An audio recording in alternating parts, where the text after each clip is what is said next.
Hi hello నమస్తే welcome back to our channel. Last ఎపిసోడ్లో శ్రీహిత అముక్తాన్ని కాపాడింది. మరి శ్రీహిత ఆ చెట్టుకి ఆ దయ్యాలకి ఇరుక్కుపోయింది. మరి శ్రీహిత వాటి నుంచి బయటపడుతుందా బయటపడదా? ఖచ్చితంగా పడుతుంది అనుకోండి.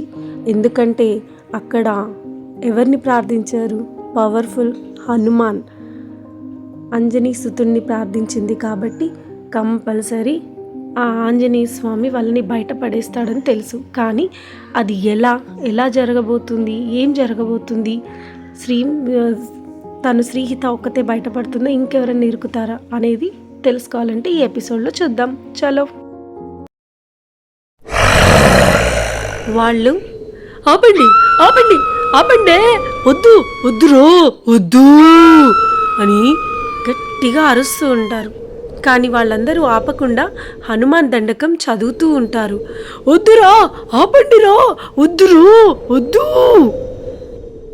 జయ హనుమాన జ్ఞాన గుణ సాగర జయ కపీశ తిహులోక ఉజాగర రామదూత తులిత బలధామ అంజని పుత్ర పవన సుత నామ మహావీర విక్రమ బజరంగి కుమతి నివార సుమతి కేసంగి కంచన వర్ణ విరాజ సువేశ కానన కుండల కుంచిత కేశ. అది విన్న తర్వాత ఆ అంజనీసుతుడు, పవన హనుమాన్, ఆ రామబంటు ఆంజనేయుడు ఒక చిన్న నిప్పు కణికలాగా వచ్చి ఆ ఇద్దరిని గాలిలో కాల్చి మాయం చేస్తాడు. అందరూ ఆ దృశ్యాన్ని కనులారా చూస్తూ భక్తితో హనుమానికి దండం పెడతారు.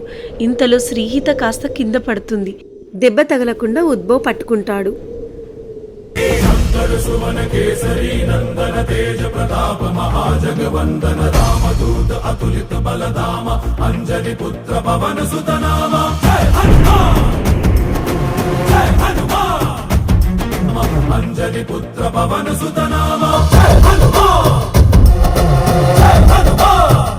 శ్రీ ఆంజనేయాయ నమః. హనుమాన్ని ప్రార్థించి అందరూ హనుమానికి దండం పెట్టి అముక్త ముఖం చూస్తుండగా శ్రీహిత అముక్త దగ్గరికి వచ్చింది. అముక్త, నా పానానికి నీ పానం అడ్డం వేసిన వానే, నీకెట్లా థ్యాంక్స్ చెప్పాలి అని ఏడుస్తుంది. అప్పుడు పిచ్చిదానా, నువ్వు నా దోస్తే, అలా అనుకోనే కాబట్టే గిట్ల చేశా అంటూ నవ్వుతుంది. అందరూ కలిసి వచ్చాం, అలాగే అందరం వెళ్తాం, ఓకేనా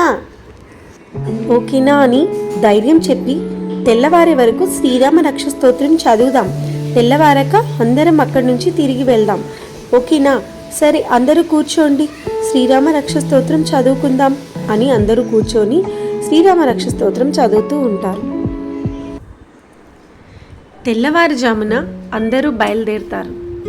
శ్రీహితాకి కనిపించిన ఆయన ముందుకు వచ్చి, తప్పించుకున్నారు అదృష్టవంతులు అని వెళ్తాడు.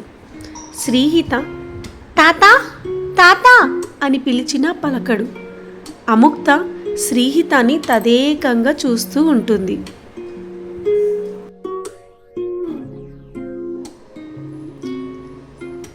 ఉద్భవ్ ఇలా అంటాడు, నా వల్ల మీరు ఇబ్బంది పడ్డారు, నేను ప్లాన్ చేయకుండా ఉండాల్సింది, ఏదైనా జరగరానిది జరిగితే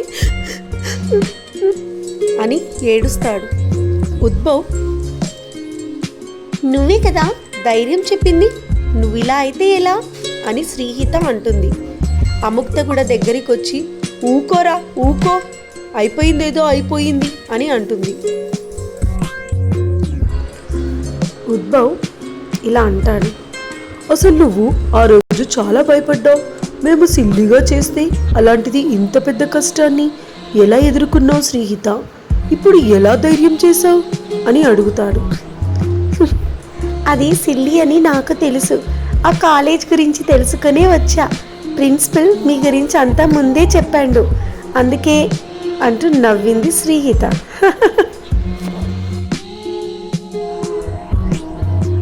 అమ్మో, ఎంత నటించావు అని అందరూ ఒక్కసారిగా శ్రీహితాన్ని చూస్తారు.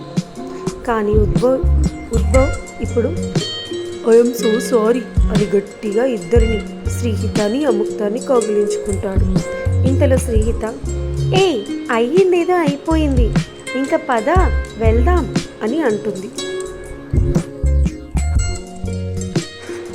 ఇంకా వాడు రిటర్న్ వెళ్దామని అంటుండే అని అంటది అముక్త. నో, మనం వెళ్ళాల్సిందే. నేను ఎటు వెళ్ళను ఉద్భవ్, ప్లీజ్ నాకు చూపించు అని శ్రీహిత అడుగుతుంది. సరే శ్రీహిత అని కొంచెం వెళ్ళాక అందరూ జనాలు కనిపిస్తారు. ఇది అసలైన రూటు అని అందరూ అటువైపుగా వెళ్తారు. 3వ రోజు గడిపేసి తిరిగి ఇంటికి చేరుకుంటారు. మళ్ళీ నీకు పెద్ద థ్యాంక్స్ అని అందరూ దండం పెడతారు. మీరంతా నన్ను చాలా దూరం చేస్తున్నారు. నేను నా స్నేహితుల కోసం ఏదైనా చేస్తా అని శ్రీహిత అంటుంది. నాకు ఫ్రెండ్స్ అంటే చాలా ఇష్టం. అందుకే మీలాంటి నిజమైన స్నేహం కోసం ఏది చేసినా తక్కువే. రెస్ట్ తీసుకోండి వెళ్ళి అందరూ. అముక్త, ఉంటావా వెళ్తావా అని అడుగుతుంది. వెళ్తా నేను అని గట్టిగా పట్టుకొని ఏడుస్తుంది అముక్త శ్రీహితాని. అయ్యయ్యో ఆగు, ఏడవకు. నిజమైన ఫ్రెండ్షిప్ అంటే ఇలాగే ఉంటుంది. నువ్వు బాధపడకు, నేనున్నా కదా అని అంటుంది. అందరూ శ్రీహిత ముఖం అదోలా చూస్తారు.